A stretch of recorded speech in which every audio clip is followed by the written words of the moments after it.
Facebook, Twitter by clicking the links in the description. Apple has wraps off its 2020 iPhones at an event on October 13th, and with just days to go until the big reveal, we might now know nearly everything about them, including when you might be able to buy them for yourself. The iPhone 12 lineup will have a brand new design with squared edges instead of rounded ones, perhaps similar to the beloved design of the iPhone 4 and 5. And all signs are pointing toward this being the year the iPhone gets 5G, which should set you up for faster data speeds once the networks can reliably deliver them in your area. But if you've been waiting for iPhones to get 120Hz refresh rate screens, you might have to wait another year. All of the most trusted sources of Apple rumors seem to agree. Instead of announcing 3 new iPhone models, like Apple did in 2017, 2018, and 2019, the company will reveal 4. And we now might know their prices, colors, and release dates as well. A new, which would have a smaller screen than the 5.8-inch iPhone 11 Pro and presumably be an entirely smaller phone. It could start at $699, come in black, white, red, blue, and green, and have 64GB, 128GB, and 256GB versions. A 6.1-inch iPhone 12, meaning it would have the same screen size as the iPhone 11, with similar specs as its 5.4-inch sibling. It might start at $799, also come in black, white, red, blue, and green, and also have 64GB, 128GB, and 256GB versions. A second 6.1-inch model, the iPhone 12 Pro, which would have higher-end specs. It may start at $999, come in gold, silver, graphite, and blue, and have 128GB, 256GB, and 512GB versions. A new 6.7-inch iPhone 12 Pro Max. That screen size would be bigger than the 6.5-inch iPhone 11 Pro Max, likely making this as well. It could start at $1,099, come in gold, silver, graphite, and blue, and have 128GB, 256GB, and 512GB versions. Apple has stuck with the same basic silhouette for the iPhone, a rounded rectangle with rounded sides since the iPhone 6, a phone that came out all the way back in 2014. But this year, rumors indicate the newest iPhones could have flat edges, returning iPhone design to the glory days of the iPhone 4, iPhone 5, and iPhone SE.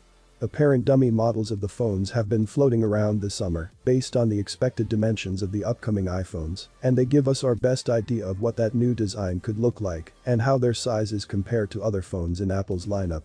All 4 new iPhones will have squared-off edges and will continue to have stainless steel edges on the pricier models and aluminum on the less expensive ones. 2020's iPhones are expected to be the first to support 5G cellular networks, which means the phones might be able to take advantage of faster network speeds, depending on the 5G coverage in your area. That all 4 upcoming iPhone models will support both sub-6 GHz and the faster, but far shorter range, Wave 5G.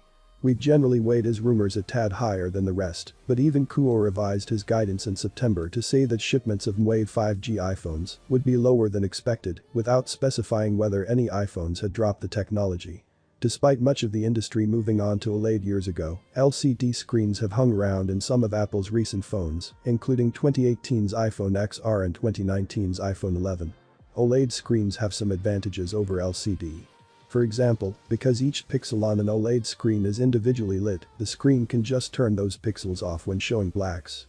That can mean deeper blacks, truer colors, more vibrance, and sometimes better battery life.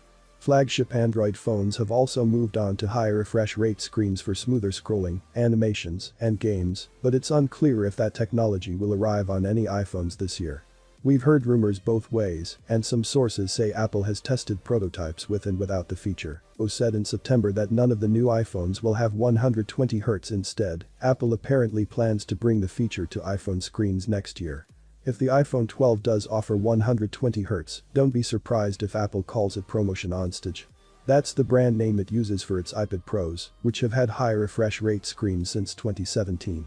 This year's iPhones are expected to keep a dual camera setup for the lower-end models and a triple camera setup for the higher-end models, but the high-end phones could also get a lidar sensor, according to Bloomberg, which can detect objects using lasers.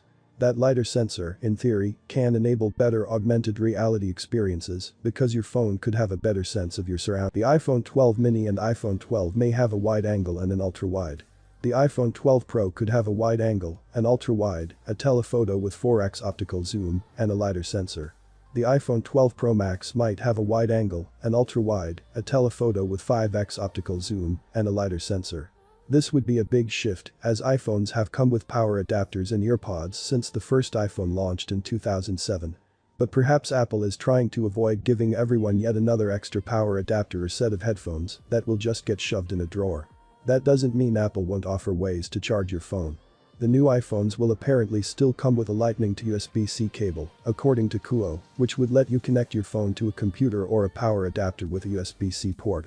That rumor of a Lightning to USB-C cable suggests the phone itself likely won't have a USB-C port this year, even though the iPad Pro switched over to USB-C in 2018. Apple would sell a new 20-watt charger, which may have been corroborated by this picture post. If this charger is a real Apple product, it might charge your devices faster than the 18-watt charger included with the iPhone 11 Pro, and likely much faster than the anemic 5-watt charger included with the iPhone 11. Without an included charger and headphones, the new iPhones may have a thinner box. In a tray that could be included in the new box, and it seems to only have space for a coiled-up cable and perhaps some papers and instructions. This year's iPhones are expected to have yet another new Apple-designed processor, as Apple has included the next numerical A-series Bionic chip with new iPhones for the past few generations. Chip will be the A14 processor, which would be the same one included in the new iPad Air. The new chip will apparently be a significant upgrade, with an emphasis on speeding up artificial intelligence and Arkansas tasks. That is for now, guys. Please subscribe, like the video, comment. Thanks for watching. See you on my next video. Peace out.